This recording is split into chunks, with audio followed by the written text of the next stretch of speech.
I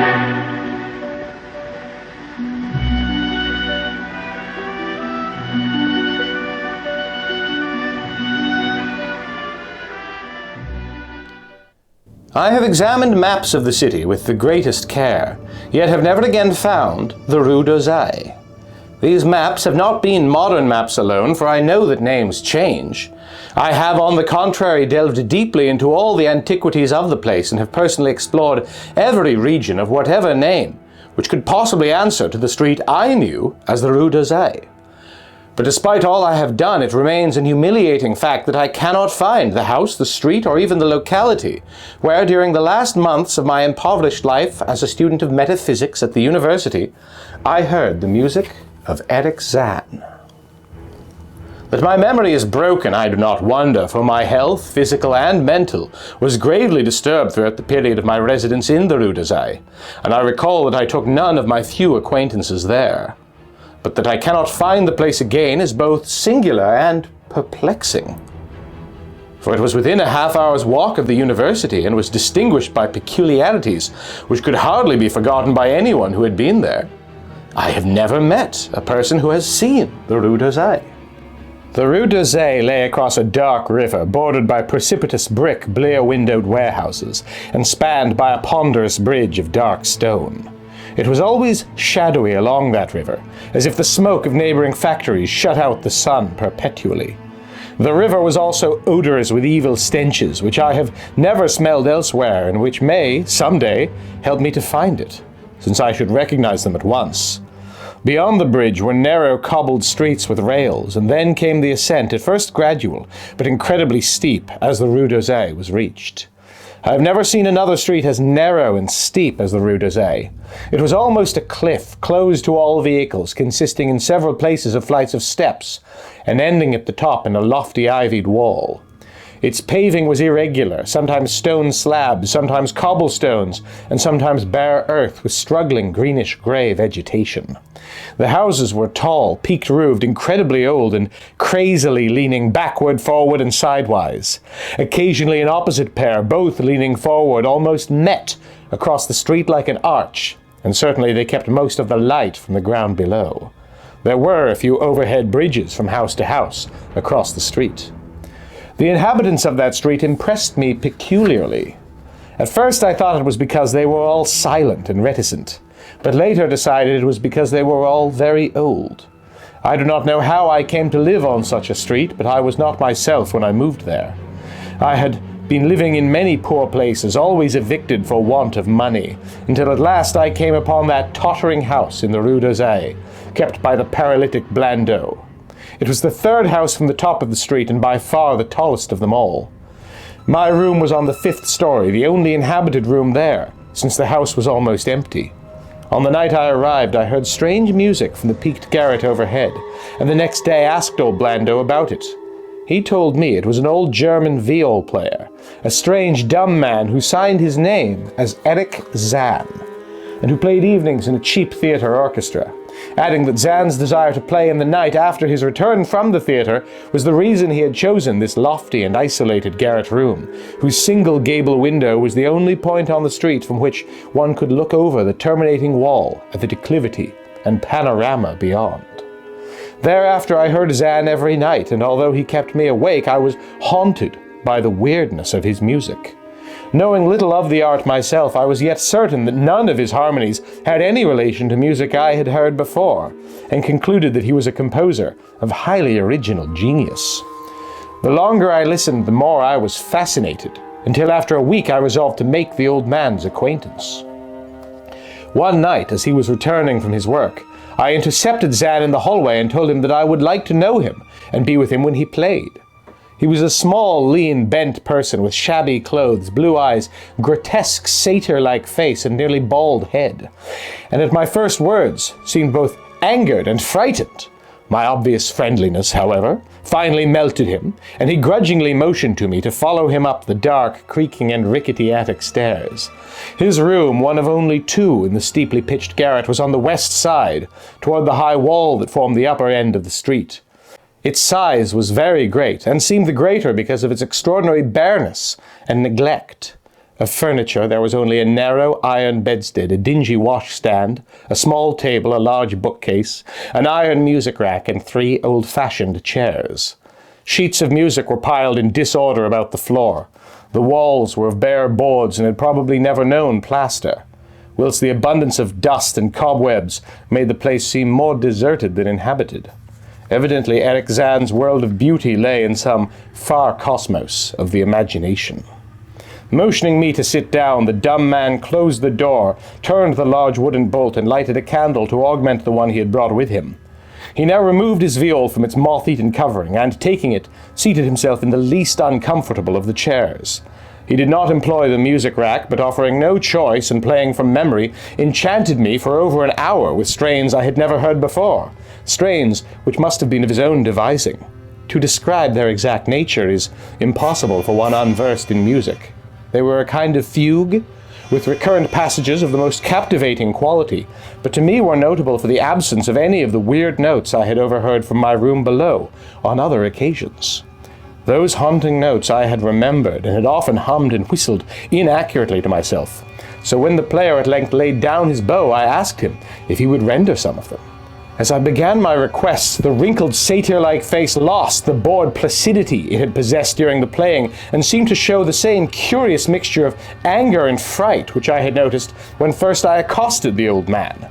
For a moment I was inclined to use persuasion, regarding rather lightly the whims of senility, and even trying to awaken my host's weirder mood by whistling a few of the strains to which I had listened the night before.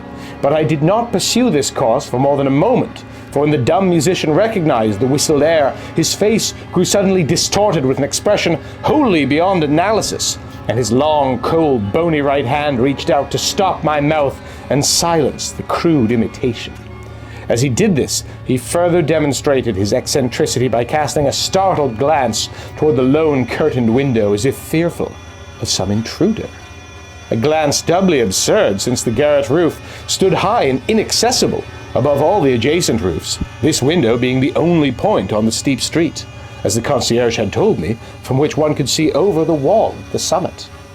The old man's glance brought Blandot's remark to my mind, and with a certain capriciousness I felt a wish to look out over the wide and dizzying panorama of moonlit roofs and city lights beyond the hilltop, which of all the dwellers in the Rue d'Orsay only this crabbed musician could see. I moved toward the window and would have drawn aside the nondescript curtains, when with a frightened rage, even greater than before, the dumb lodger was upon me again, this time motioning with his head toward the door as he nervously strove to drag me thither with both hands. Now, thoroughly disgusted with my host, I ordered him to release me and told him I would go at once. His clutch relaxed, and as he saw my disgust and offense, his own anger seemed to subside. He tightened his relaxing grip, but this time in a friendly manner, forcing me into a chair, then, with an appearance of wistfulness, crossing to the littered table, where he wrote many words with a pencil in the labored French of a foreigner. The note which he finally handed me was an appeal for tolerance and forgiveness. Zann said that he was old, lonely, and afflicted with strange fears and nervous disorders connected with his music and with other things. He had enjoyed my listening to his music and wished I would come again and not mind his eccentricities. But he could not play to another his weird harmonies, and could not bear hearing them from another, nor could he bear having anything in his room touched by another. He had not known until our hallway conversation that I could overhear his playing in my room, and now asked me if I would arrange with Blandot to take a lower room, where I could not hear him in the night. He would, he wrote, defray the difference in rent. As I sat deciphering the execrable French, I felt more lenient toward the old man. He was a victim of physical and nervous suffering, as was I, and my metaphysical studies had taught me kindness. In the silence there came a slight sound from the window. The shutter must have rattled in the night wind, and for some reason I started almost as violently as did Erich Zann. So when I had finished reading, I shook my host by the hand and departed, as a friend. The next day, Blandot gave me a more expensive room on the 3rd floor between the apartments of an aged moneylender and the room of a respectable upholsterer. There was no one on the 4th floor. It was not long before I found that Zann's eagerness for my company was not as great as it had seemed while he was persuading me to move down from the 5th story. He did not ask me to call on him, and when I did call, he appeared uneasy and played listlessly. This was always at night. In the day he slept and would admit no one. My liking for him did not grow, though the attic room and the weird music seemed to hold an odd fascination for me. I had a curious desire to look out of that window, over the wall and down the unseen slope, at the glittering roofs and spires, which must lie outspread there. Once I went up to the garret during theatre hours when Zann was away, but the door was locked. What I did succeed in doing was to overhear the nocturnal playing of the dumb old man. At first I would tiptoe up to my old 5th floor.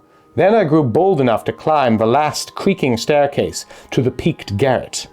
There in the narrow hall, outside the bolted door with the covered keyhole, I often heard sounds which filled me with an indefinable dread, the dread of vague wonder and brooding mystery.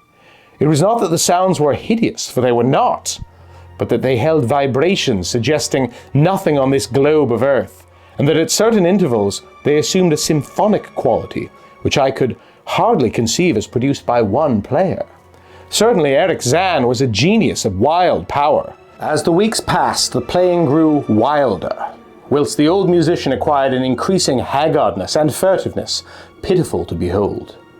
He now refused to admit me at any time, and shunned me whenever we met on the stairs. Then one night, as I listened at the door, I heard the shrieking viol swell into a chaotic babble of sound, a pandemonium which would have led me to doubt my own shaking sanity had there not come from behind that barred portal a piteous proof that the horror was real. The awful, inarticulate cry which only a mute can utter, and which rises only in moments of the most terrible fear or anguish. Afterward I waited in the black hallway, shivering with cold and fear, till I heard the poor musician's feeble effort to rise from the floor by the aid of a chair. Believing him just conscious after a fainting fit, I renewed my rapping, at the same time calling out my name reassuringly.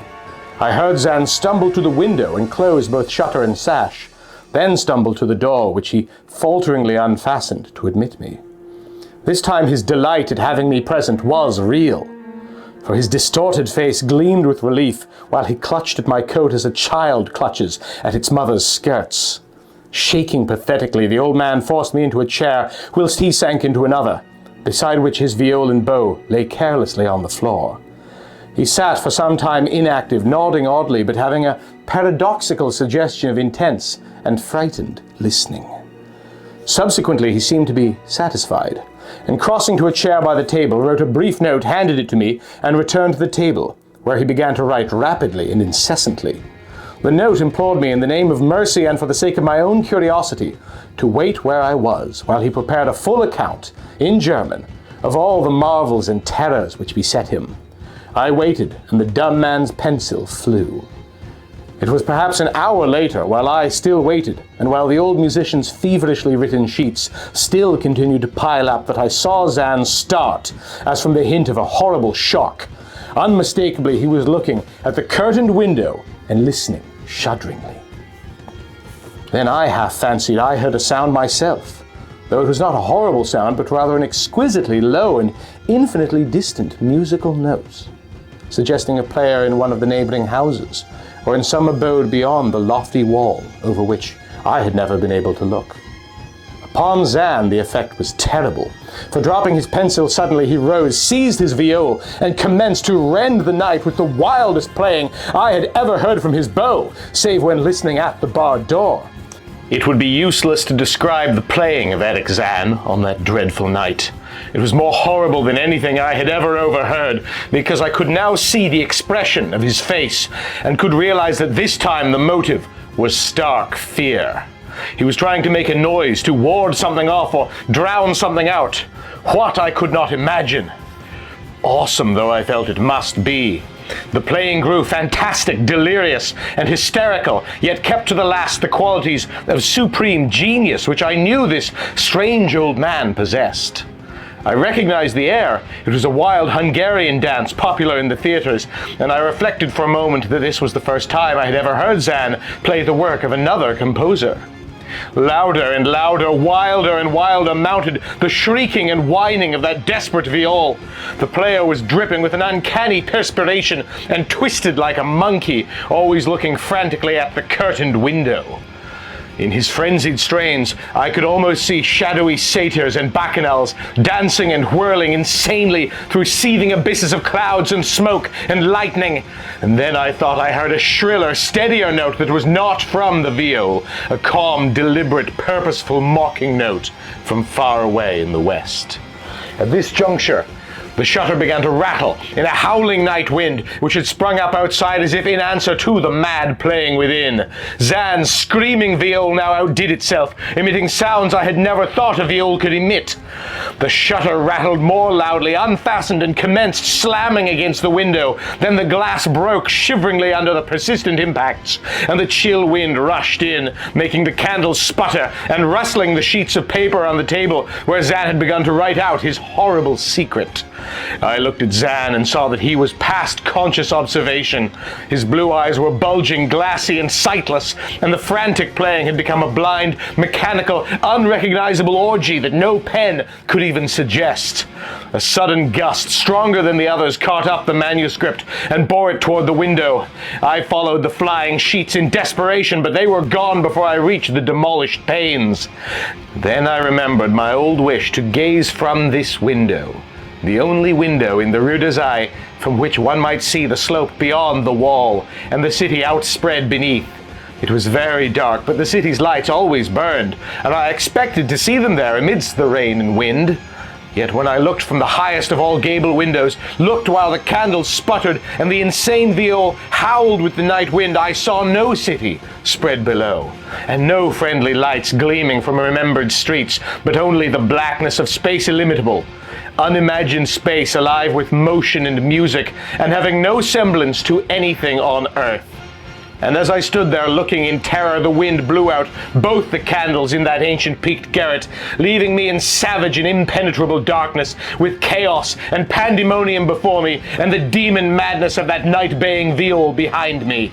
I staggered back in the dark without the means of striking a light, crashing against the table, overturning a chair, and finally groping my way to the place where the blackness screamed with shocking music.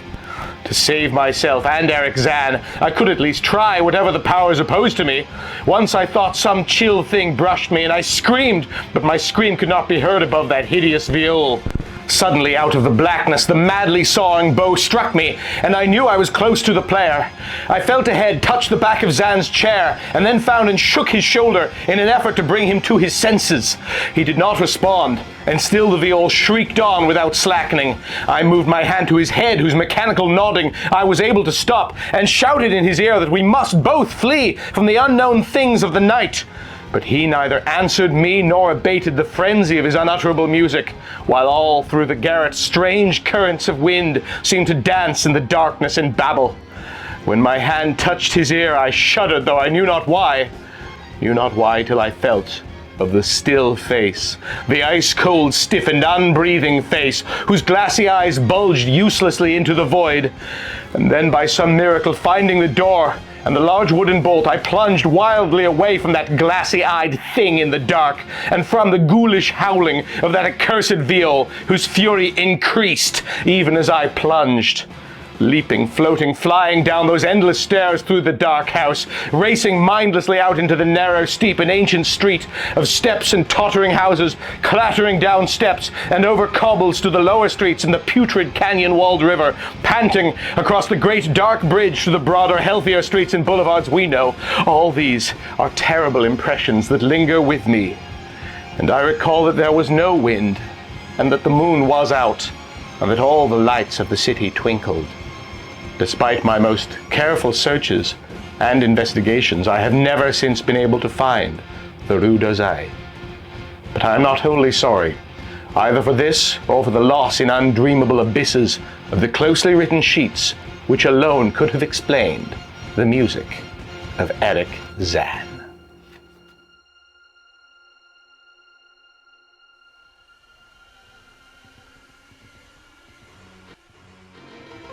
A huge thank you, as always, to my incredible Patreon supporters who made this exhibit possible, particularly Michael Fattori, Zachary Snowden-Smith, Break System BSE, and Xana Zira. I hope everyone's having a fantastic October full of delightful apple pie and, brightly colored leaves on trees. I hope everything's going well for you. Thank you for watching, and thanks for being you.